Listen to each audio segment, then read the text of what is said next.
우리 청년들의 귀한 찬양 감사합니다. 하나님께서도 기뻐 받으셨지만 우리 부모님들께서도 참 흐뭇하게 들으셨으리라 생각합니다. 잠시 기도하겠습니다.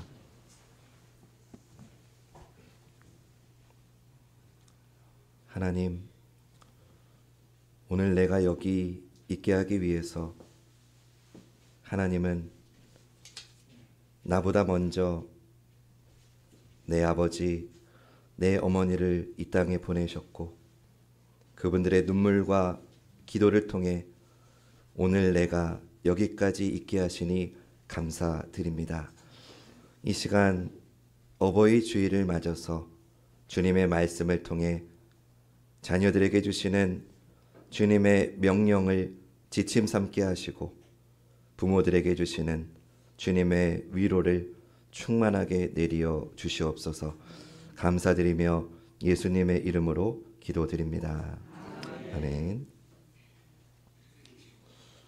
할렐루야. 주일 2부 예배 나오신 우리 모든 성도님들 주님의 이름으로 환영하고 축복합니다. 어떤 회사가 어버이날을 맞아서 설문조사를 했습니다. 설문의 주제는 부모가 자식들에게 주로 하는 거짓말이라고 하는 설문조사를 했습니다. 어버이날을 맞아서 부모가 자식들에게 주로 하는 거짓말이 뭘까? 설문조사를 하니까 1위가 아픈 데 없다. 건강하니 걱정하지 말아라. 이게 1위였고요. 2위는 선물 필요 없다. 너희 살림에 보태라. 이게 2위였고요. 3위는 바쁜데 내려오지 마라 였다고 합니다. 부모가 자식들에게 주로 하는 거짓말. 다시 1위, 아픈데 없다. 건강하니 걱정하지 말아라. 2위, 선물 필요 없다. 너희 살림에 보태라. 3위, 바쁜데 내려오지 말아라. 아무리 건강해도 시간이 갈수록 아픈 데는 늘어갈 수밖에 없고 자녀 보고 싶은 마음도 갈수록 커질 수밖에 없지만 자녀를 생각해서 웬만하면 참고 지내시는 우리 부모님들의 깊은 사랑의 마음을 느끼게 해주는 조사가 아닌가 생각해 보게 됩니다. 우리 자녀된 여러분들, 부모님들의 말씀을 너무 곧이곧대로 믿지 마시기 바랍니다. 아픈 데 없다. 건강하니 걱정하지 말아라. 선물 필요 없다. 너희 살림에 보태라. 바쁜데 내려오지 마라. 너무 곧이곧대로 들으셔서 부모님의 마음을 불편한 건 아니지만 그래도 부모님께 조금 더 기쁨이 될 수 있는 우리 자녀분들 되시기를 주님의 이름으로 부탁을 드립니다. 오늘은 어버이 주일이죠. 이날만 되면 우리 모두는 참 마음이 먹먹해집니다. 이런 말 있더라고요. 나뭇가지가 잠잠하고자 하나 바람이 그치지 않고 효도를 하고자 하나 부모님이 기다려주지 않는다. 이 말 틀린 거 하나도 없는 것 같아요. 곁에 계실 때는 귀한 줄 모르지만 떠나시고 나면 더욱 귀하게 느껴지는 분들이 바로 부모님이지요. 이 시간을 빌어서 다시 한번 자녀들을 위해서 일평생 애써주신 우리 부모님들께 진심으로 감사드립니다. 자녀를 위해서 부모님들이 겪어왔던 그 세월의 모든 무게에 다시 한번 머리 숙여 감사드립니다. 어찌 늘 평안하기만 하셨겠습니까? 많은 우여곡절이 있었지만 자녀들을 위해서 버텨주심에 다시 한번 감사할 뿐입니다. 어찌 늘 행복하기만 하셨겠습니까? 마음 졸이며 살 때도 있었고 답답한 가슴을 두드리며 살 때도 있으셨을 겁니다. 그럼에도 부모님은 늘 우리 자녀들의 든든한 울타리가 되어 주셔서 진심으로 감사드립니다. 이 시간 우리 같이 한번 노래 하나 하려고 해요. 어머니의 마음. 이 노래 같이 부를 건데 1절부터 3절까지 다 부를 거니까 립싱크 하실 생각하지 마시고 우리 정말 좀 마음으로 이 노래 같이 불러봤으면 좋겠습니다.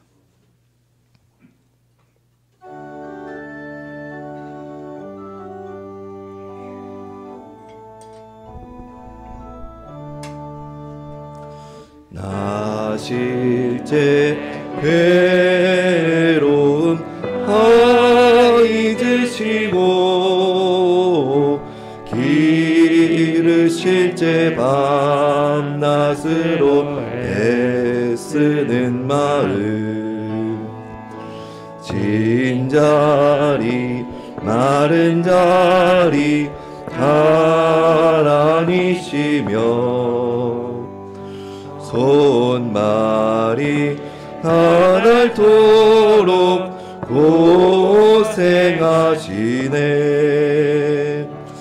하늘 아래 그 무엇이 넓다리요 어머님의 희생은 가히 없어라 어려선 안고 업고 홀로 주시고 자라선 문 기대어 기다리는 마음 알을 싸 그릇 뺄싸 자식 생각에 고우시던 이마 위에 주름이 가득 땅 위에 그 무엇이 높다리요 어머님의 정성은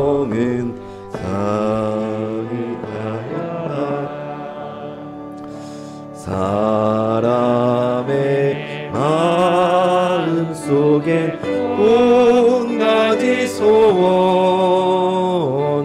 어머님의 마음 속에 오직 한 가지 아낌없이 일생을 자식 위하여 살과 뼈를 깎아서 바치는 마음 인간의 그 무엇이 거룩하리요 어머님의 사랑은 그지없어라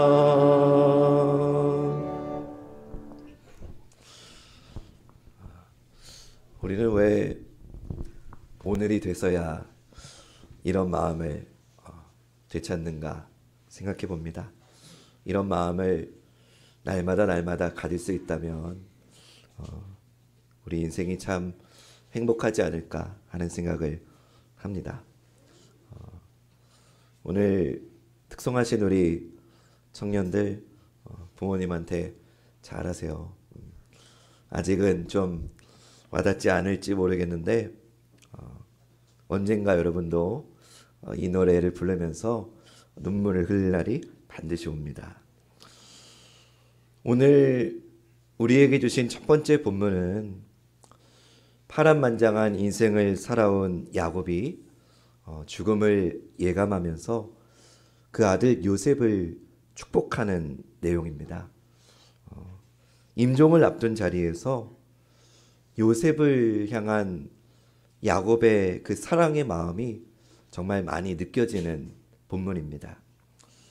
사랑하는 아내 라헬에게서 태어난 자식인데다가 죽은 줄로만 알았던 그 자식이 다시 되찾았다는 그것만으로도 그의 마음이 참 애절하게 느껴집니다.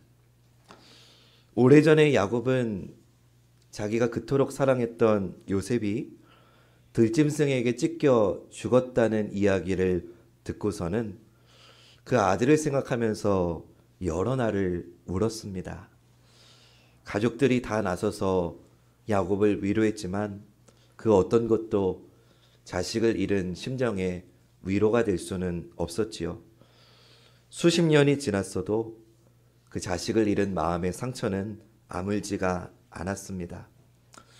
그런데 죽은 줄로만 알았던 그 아들이 애굽에서 총리가 되어가지고 이제 자기를 기다린다는 소식을 들으니 얼마나 그의 마음이 기쁘고 또 놀라웠겠습니까? 오늘 창세기 46장 29절 30절은 야곱이 요셉을 다시 만나는 장면을 이렇게 우리에게 전해줍니다. 요셉이 그의 수레를 갖추고 고센으로 올라가서 그의 아버지 이스라엘을 맞으며 그에게 보이고 그의 목을 어긋맞춰 안고 얼마 동안 울매 이스라엘이 요셉에게 이르되 내가 지금까지 살아있고 내가 내 얼굴을 보았으니 지금 죽어도 족하도다. 아멘. 야곱이 요셉을 만나고 나니까 나는 이제 죽어도 여한이 없다고 말합니다. 그리고 아들 요셉의 배려로 숫곳이라고 하는 곳에 머물다가 마침내 임종의 자리에 서게 됩니다. 그 임종 앞에서 야곱은 자기의 지나간 인생을 하나하나 되돌아봅니다. 참 많은 일들이 있었지요.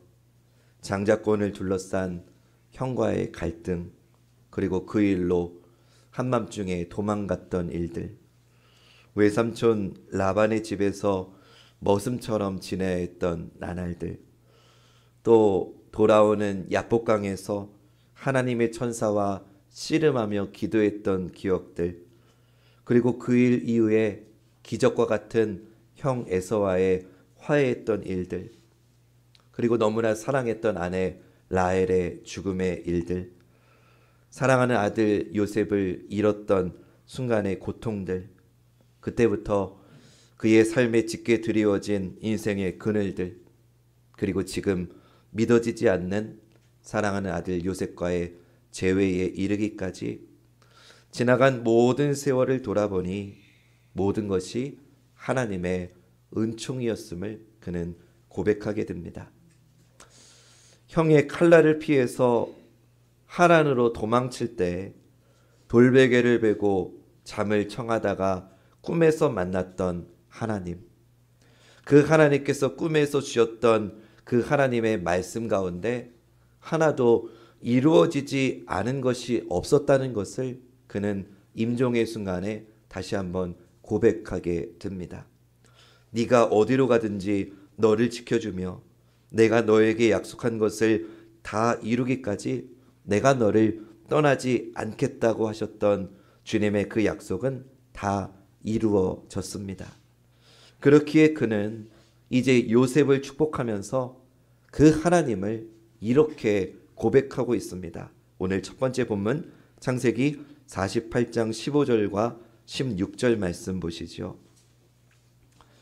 그가 요셉을 위하여 축복하여 이르되 내 조부 아브라함과 아버지 이삭이 섬기던 하나님, 나의 출생으로부터 지금까지 나를 기르신 하나님, 나를 모든 환난에서 건지신 여호와의 사자께서 이 아이들에게 복을 주시오며 이들로 내 이름과 내 조상 아브라함과 이삭의 이름으로 칭하게 하시오며 이들이 세상에서 번식되게 하시기를 원하나이다. 아멘. 여기서 야곱은 하나님을 내 조부 아브라함과 아버지 이삭이 섬기던 하나님, 나의 출생으로부터 지금까지 나를 기르신 하나님이라고 고백합니다. 저는 야곱의 이 고백을 읽을 때마다 이 표현이 참 감동이 됩니다. 왜냐하면 이 하나님께서 오늘 우리의 부모님들에게도 역사해 주신 하나님이심을 믿기 때문입니다. 보이지 않는 손길로 내 아버지와 내 어머니의 곤고한 삶을 어루만져 주시고 보살펴 주시고 위로해 주셨던 그 하나님께서 지금 내 곁에 계시다는 사실이, 그리고 이제는 내 자녀들에게도 함께하고 계시다는 사실이 저에게는 너무나도 큰 위안이 됩니다.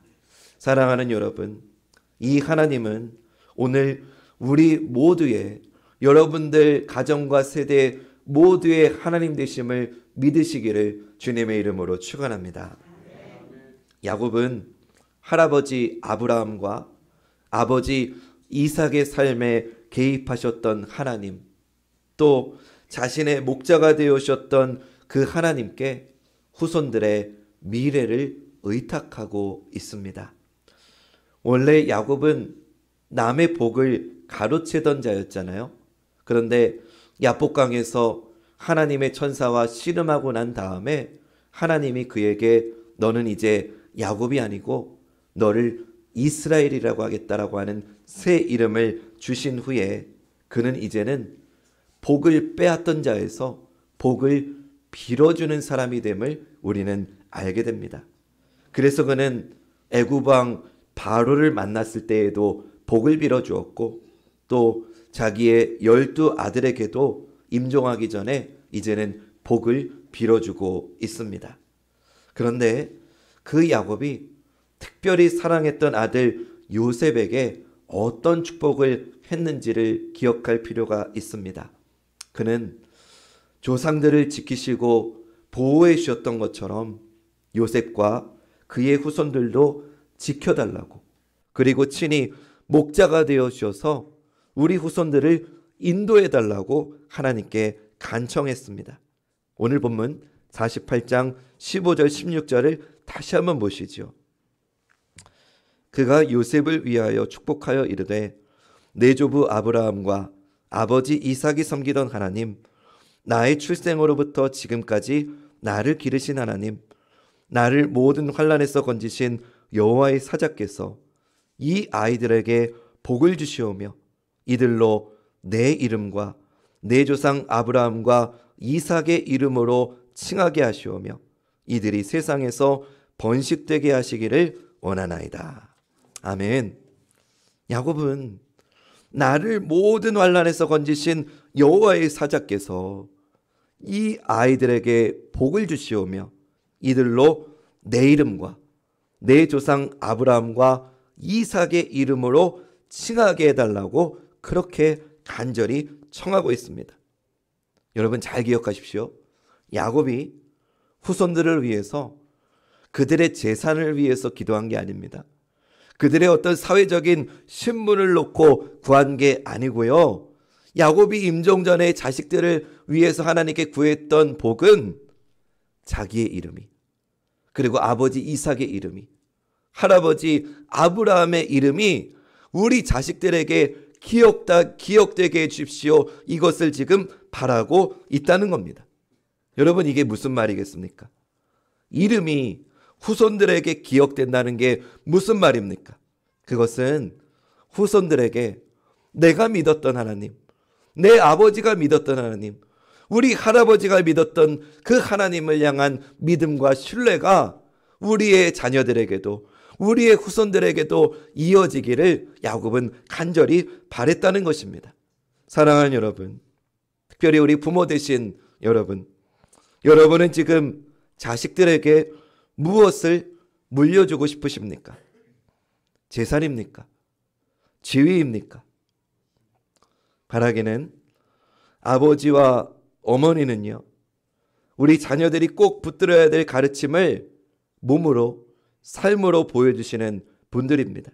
그러니 오늘 이 자리에 나오신 여러분들이 우리 자녀들에게, 여러분의 자녀들에게 하나님을 향한 믿음과 하나님을 향한 신뢰를 물려주시는 신앙의 어버이가 되시기를 주님의 이름으로 간절히 부탁을 드립니다. 두 번째로 우리 자녀들에게 주시는 말씀을 좀 전하겠습니다. 요한복음의 마지막 장인 요한복음 21장을 보면 예수님을 배신했던 제자들이 다시 갈릴리 바다로 돌아가는 이야기가 나옵니다.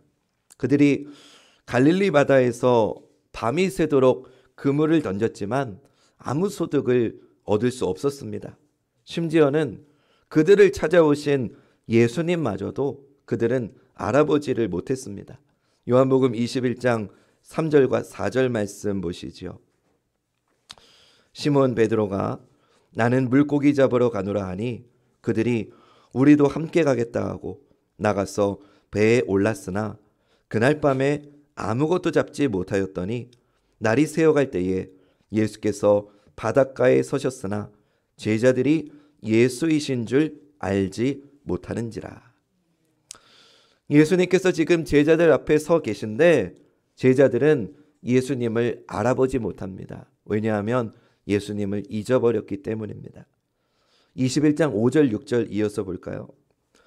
예수께서 이르시되 얘들아 너희에게 고기가 있느냐? 대답하되 없나이다. 이르시되 그물을 배 오른편에 던지라. 그리하면 잡으리라 하시니 이에 던졌더니 물고기가 많아 그물을 들 수 없더라. 아멘. 예수님을 잊고 있었을 때에는 자기들이 밤새도록 그물을 던졌지만 허사였습니다. 아무것도 건져 올린 것이 없었습니다. 그러나 예수님의 말씀에 순종했을 때 많은 고기를 건져 올렸습니다. 그리고 제자들이 바다에서 무치러 올라오니까 예수님께서 그 제자들을 위해서 아침을 조반을 마련해 두셨습니다. 조반을 먹은 후에 예수님께서 제자들을 대표하는 베드로에게 요한의 아들 시몬아 내가 나를 사랑하느냐? 라고 3번을 물으시죠. 그리고 주께서 내가 주님을 사랑하는 줄 주께서 아십니다. 베드로가 마찬가지로 3번을 고백하자 주님이 그에게 내 양을 먹이라고 하는 그 반복의 대화가 나옵니다. 그리고 그 다음에 예수님께서 그 베드로에게 이제 네가 내 영광을 위해서 순교를 당할 거다. 네가 젊어서는 네 마음대로 다녔지만 이제는 다른 사람이 너를 띠띠어가지고 네가 원하지 않는 곳으로 너를 끌고 갈 거다. 즉 너는 복음을 전하다가 순교를 당하게 될 것이다 라고 말씀을 주셨습니다. 말씀 볼까요? 요한복음 21장 21절에서 23절 말씀 보시죠. 이에 베드로가 그를 보고 예수께 여짜오되 주님 이 사람은 어떻게 되겠사옵나이까? 예수께서 이르시되 내가 올 때까지 그를 머물게 하고자 할지라도 내게 무슨 상관이냐? 너는 나를 따르라 하시더라.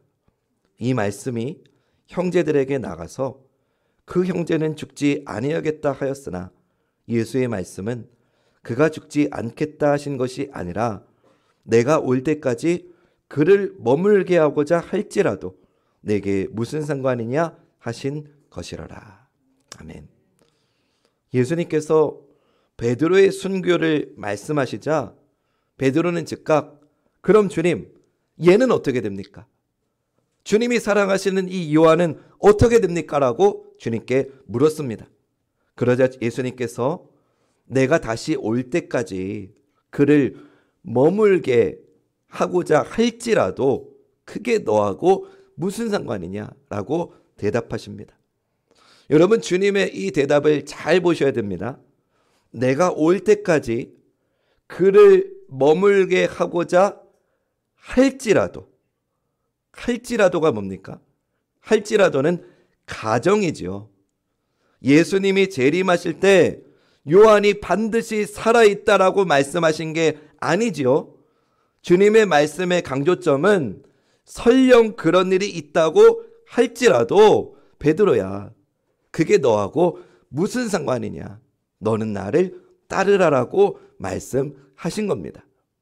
그런데 주님의 이 말씀이 변질되어서 퍼졌습니다. 어떻게 변질되어 퍼졌냐?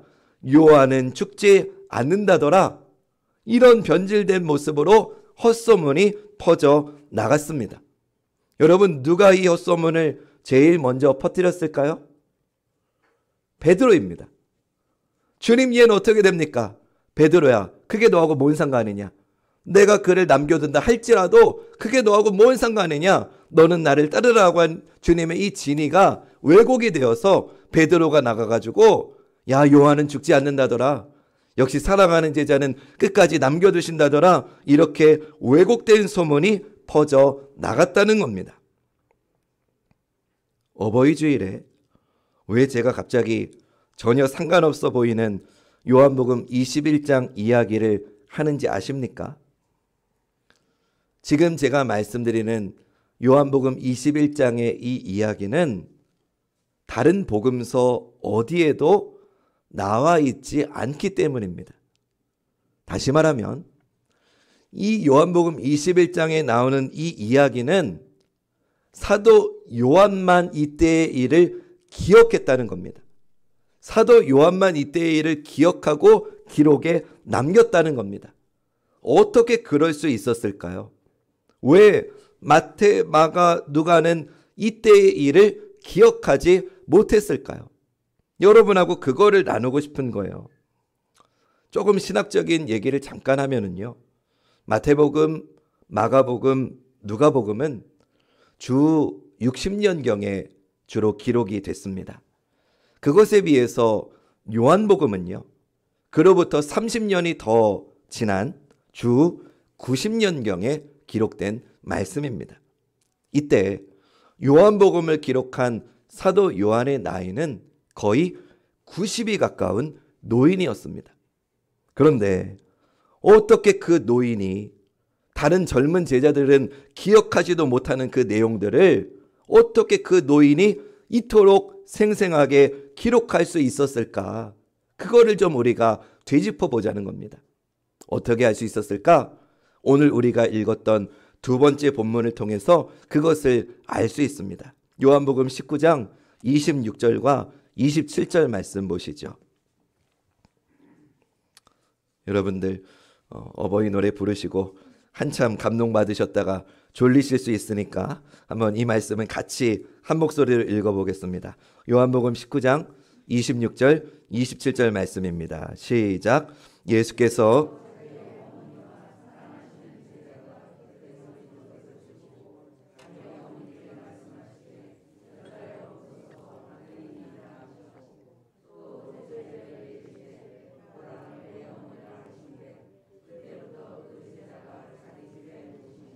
아멘.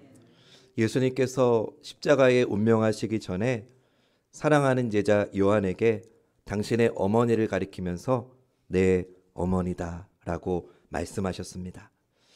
예수님께서 당신의 어머니 마리아를 제자 요한에게 이날로부터 맡기신 겁니다.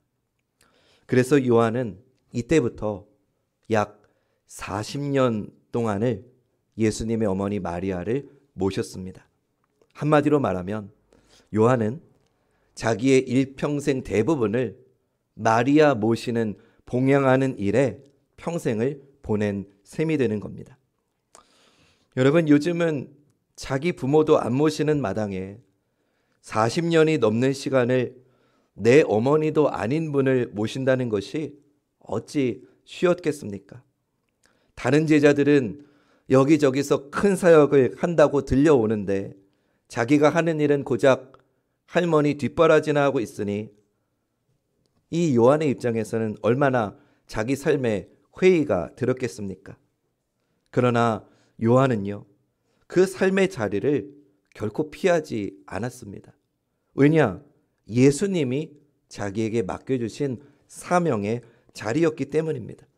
그리고 바로 그 삶의 자리에서 예수님의 말씀이 생각이 난 거예요.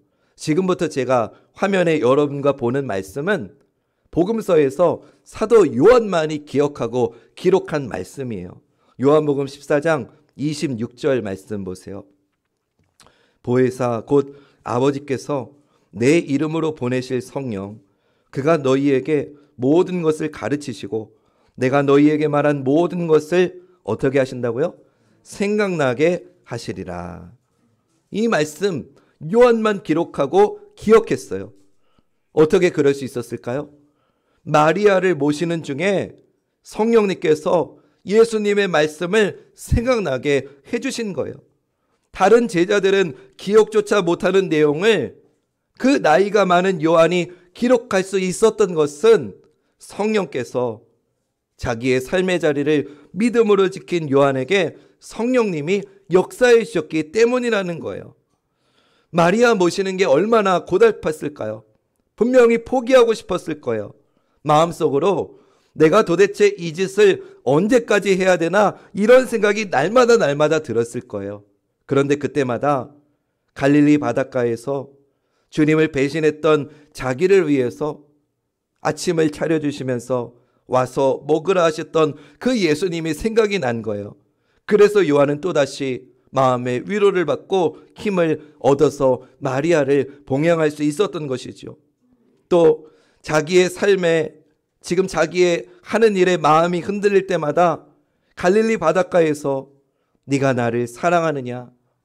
네가 나를 사랑하면 내 양을 치라 말씀하신 주님의 그 말씀이 떠올랐던 거예요. 예수님께로부터 여러분 가장 사랑받던 제자가 요한이었잖아요. 근데 가장 사랑받는 제자가 고작 하는 일이 뭐예요? 늙은 노모를 봉양하는 게 전부예요. 주변에서 수군수군 대는 소리가 분명히 많았을 거예요. 이런 소리겠죠. 쟨 뭐냐? 고작 하는 게 할머니 하나 모시는 게 제가 사도냐? 제가 제자가 맞냐? 제가 정말 사랑받는 제자 맞냐? 쟨 지질이 복도 없다. 사람들에게 인정도 못 받고 고작 하는 게 어머니 모시는 거 그거 하나, 남들 다 아는 그거 하나 하고 있다. 이런 온갖 이야기들이 들려왔을 거예요.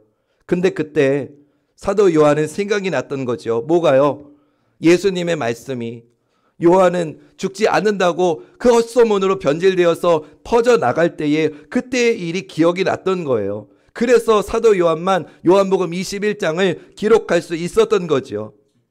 요한복음 13장을 보면은요, 예수님께서 십자가에 달리시기 전에 제자들의 발을 씻어주시는 세족식 이야기도 요한복음에만 나와요. 예수님께서 모든 제자들의 발을 다 씻어주셨는데 사도 요한만 이때의 일을 기억하고 기록에 남겼다는 거예요. 어떻게 그럴 수 있었을까요? 사도 요한이 매일 밤 주님의 어머니 마리아의 발을 씻어줬을 거 아니에요. 그러니까 그때마다 마리아의 발을 씻어줄 때마다 내 발을 씻어주셨던 주님의 그때의 사랑의 마음이 생각이 났던 거죠. 그래서 기록에 남길 수 있었던 거예요. 그리고 이 말씀도 요한만 기록했어요. 요한복음 13장 34절 말씀. 새 계명을 너희에게 주노니 서로 사랑하라. 내가 너희를 사랑한 것 같이 너희도 서로 사랑하라. 아멘. 여러분, 이 말씀도 요한만 기억하고 기록했어요. 예수님께서 주신 새 계명은요, 큰 자가 작은 자를 사랑해라 아니에요. 부자가 가난한 자를 사랑해라 아니에요. 건강한 사람이 병든 사람을 사랑해라 아니에요. 새 계명을 너희에게 주노니 어떻게 하라고요? 서로 사랑하라는 거예요. 주님의 말씀은 서로 사랑하라는 거예요. 이 말은 내가 가난해도 돈이 많은 사람을 나도 사랑하라는 거예요. 내가 몸이 약해도 몸이 건강한 사람을 나도 사랑하라는 거예요. 내가 상처를 받았어도 나 말고 다른 상처 입은 사람을 내가 위로해 주라는 거예요. 이게 서로 사랑하는 거예요. 근데 요한이 이 말씀을 어떻게 기억했는지, 요한이 마리아를 모시면서 처음에는 일방적으로 자기가 마리아를 섬긴다고 생각했는데 아니었던 거예요. 살다 보니까, 시간이 가다 보니까 오히려 자기가 예수님의 어머니 마리아로부터 너무 큰 사랑을 받게 되었다는 것을 그는 깨달은 거예요. 그때 기억난 거죠. 새 계명을 너희에게 주노니 서로 사랑하라. 주님의 이 새 계명이 그때 생각이 난 거예요.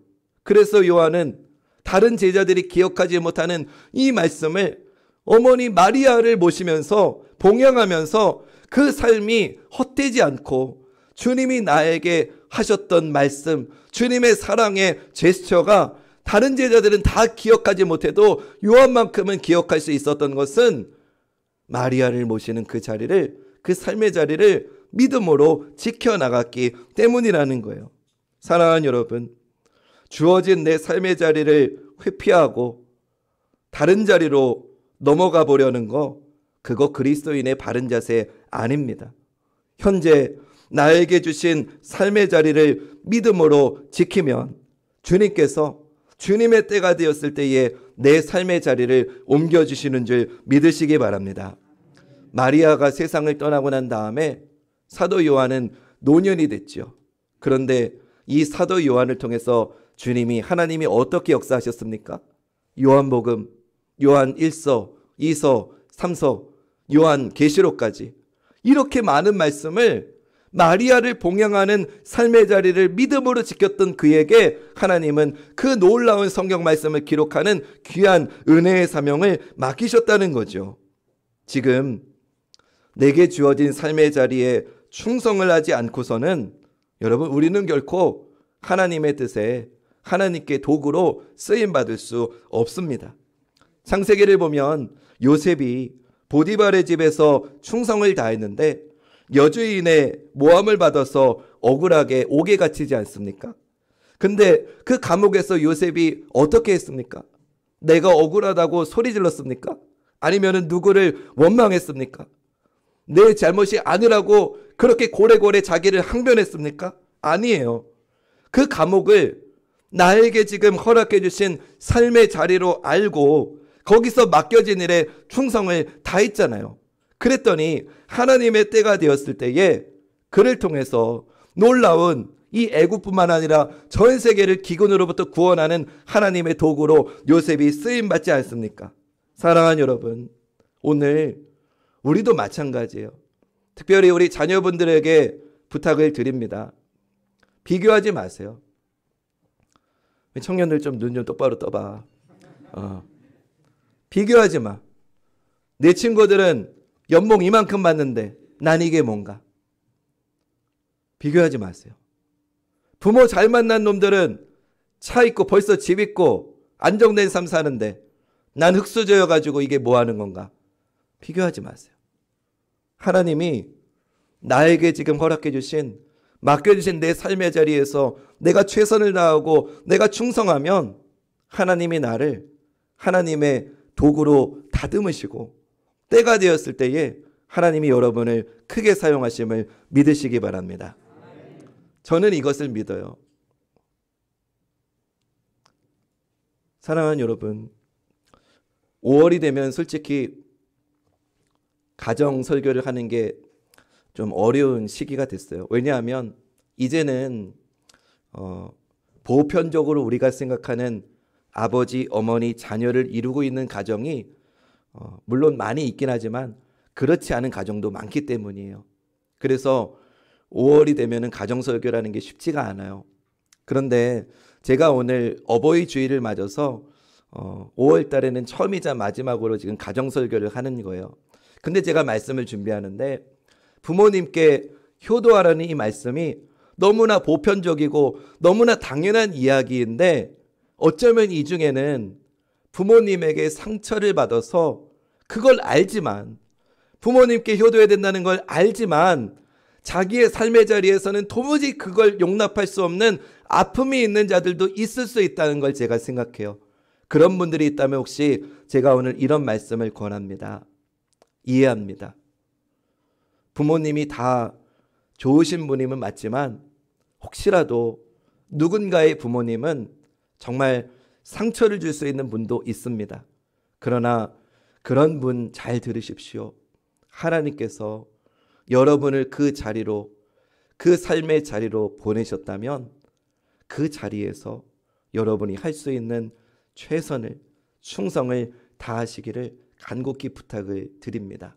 왜냐하면 그 삶의 자리를 포기하지 않고 내가 할 수 있는 최선의 섬김으로 부모님께 예를 다하고 효를 다하면 하나님께서 그런 여러분의 마음을 기억하셔서 하나님의 때가 되었을 때에 그런 여러분을 통해서 더 크게 역사하실 것이기 때문입니다.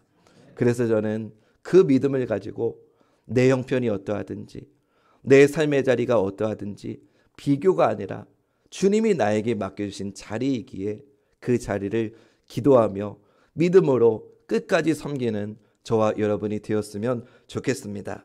사랑하는 여러분, 어버이 주일을 맞아서 일평생 우리 자녀들을 위해서 당신의 모든 것을 내어주신 부모님께 이제는 우리가 조금이나마 보답하며 살아가는 자녀들 되시기를 주님의 이름으로 부탁을 드립니다. 우리 출애굽기 20장 12절 말씀 우리 화면 보시면서 같이 한번 큰 목소리로 선포하면서 오늘 말씀을 마치겠습니다. 시작. 내 부모를 공경하라. 그리하면 내 하나님 여호와가 내게 준 땅에서 내 생명이 길리라. 아멘.